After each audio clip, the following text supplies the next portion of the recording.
Okay, welcome back. We are looking at section 8.3 here today. This is our last section in chapter 8. We'll go through it. It's pretty short. Start with the warm-up question. Um, this is a throwback from section 8.1. So we have a 2.5 kilogram helium balloon. It is designed to lift a 4,000 kilogram package. What volume must the balloon have in order to lift the package?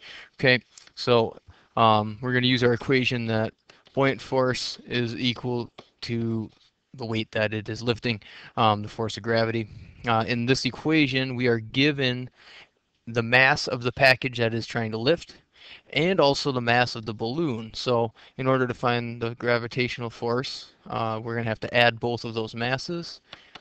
2.5 kilograms plus 4,000 kilograms, excuse me, and we're going to multiply that by g.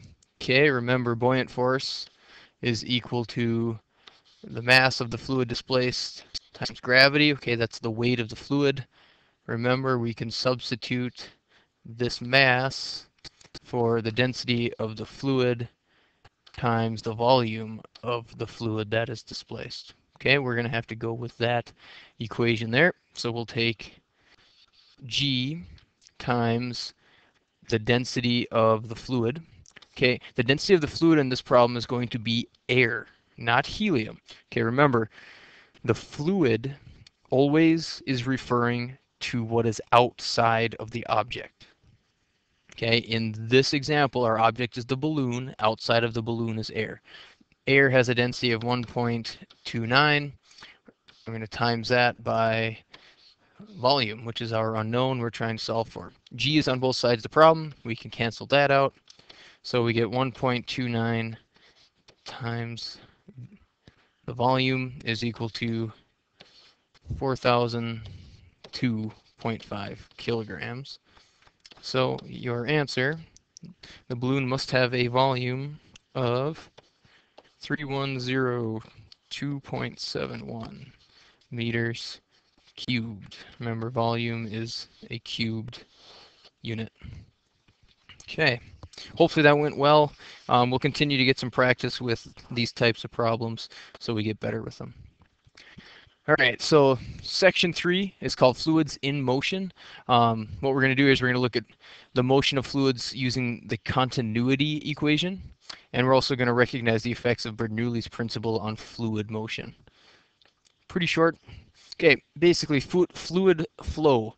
Moving fluids can exhibit two properties, either laminar, which is smooth flow, or turbulent, which is an irregular flow. Okay, you've seen both of these. Laminar flow would be if water is running very smoothly out of a faucet, it typically has a smooth flow. Turbulent water would be like in rapids, in a river or something along those lines, where it gets bubbly and pretty irregular. An ideal fluid is any fluid that has no internal friction or viscosity, and it is incompressible. An ideal fluid, basically, it's not going to slow down, speed up because of friction. An ideal fluid does not exist because there's always going to be some sort of friction as we have learned all along. But when we're talking about our problems here, and for our purposes, we will use ideal fluids because it simplifies our analysis. Okay, a couple of examples here. Viscosity is the amount of internal friction a fluid has.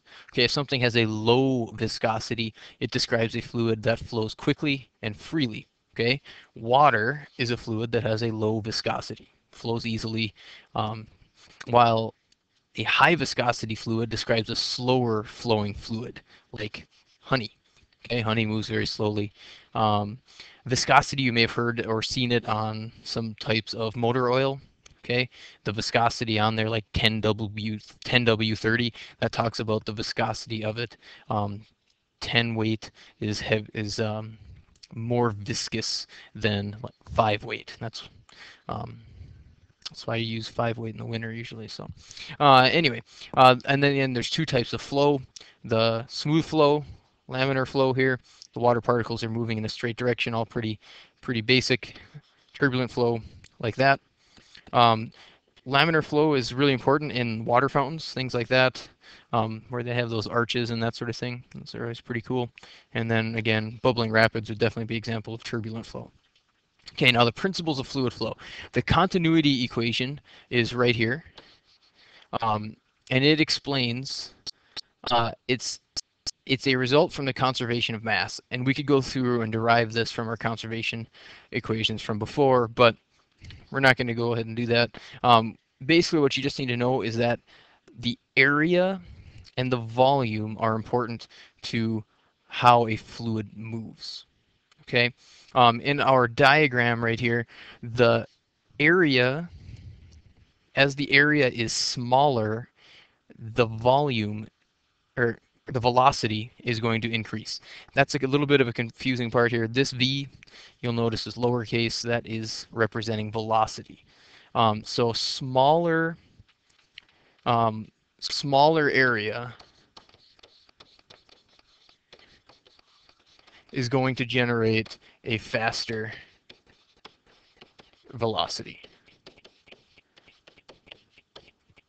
Okay, that's why pressure washers, the smaller the jet at the end, the faster the water's coming out. That's why pipes, as you get to a smaller faucet further away from the main line, they're always the pipes are smaller to generate more velocity and water pressure coming out of there. So, but area times velocity of 1 is equal to area times velocity of 2. All right, so let's go ahead and put this equation to use. We have a practice problem here. It says water in a section of round pipe flows at a velocity of 2.7 meters per second. It then enters a pipe with a radius of 3.1 centimeters and has a velocity of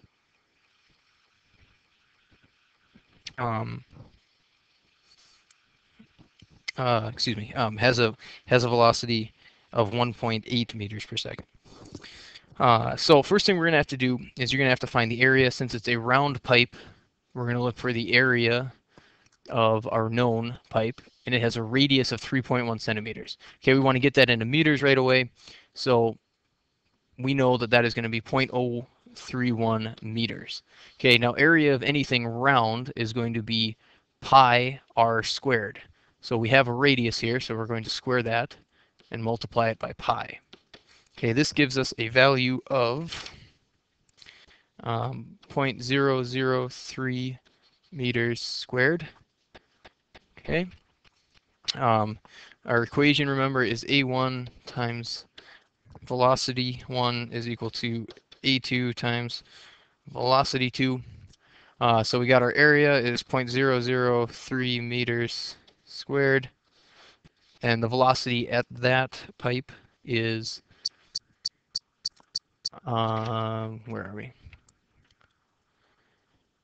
3.1 centimeters, and it has a velocity of 1.8 meters per second.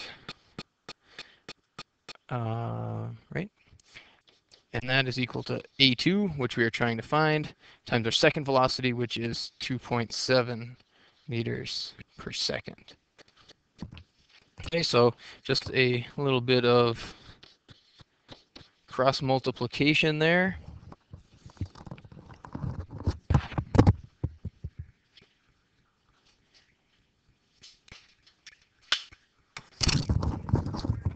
Sorry, needed a calculator. So we're going to take 0.003 times 2.7 and divide that by 1.8. So our area of the second pipe should be 0.005 meters squared.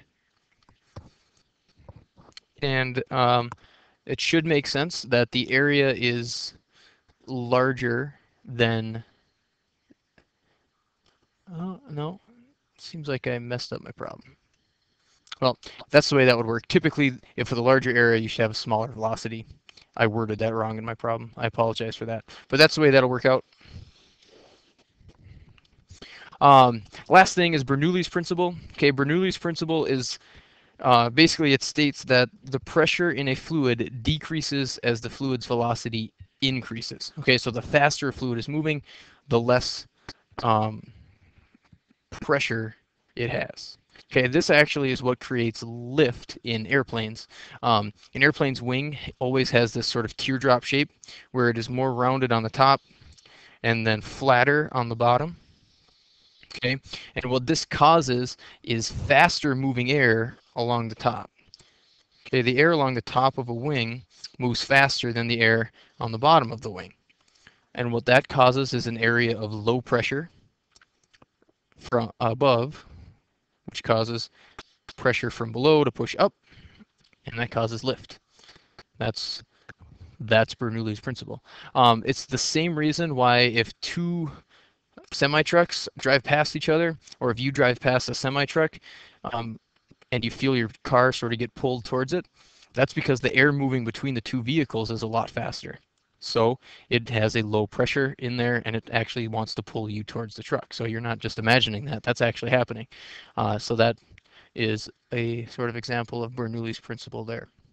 It's the same reason why if you pick up two pieces of paper and you hold them close together and blow between them, the pieces of paper stick together instead of going apart.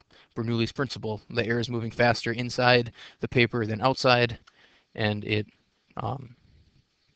creates low pressure in the middle, causes the paper to go together instead of apart.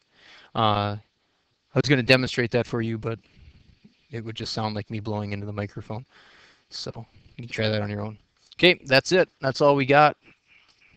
Hopefully it went well and you were able to get that stuff. Sorry about the bad problem. And hey, my time got even better here. Thank you. Bye.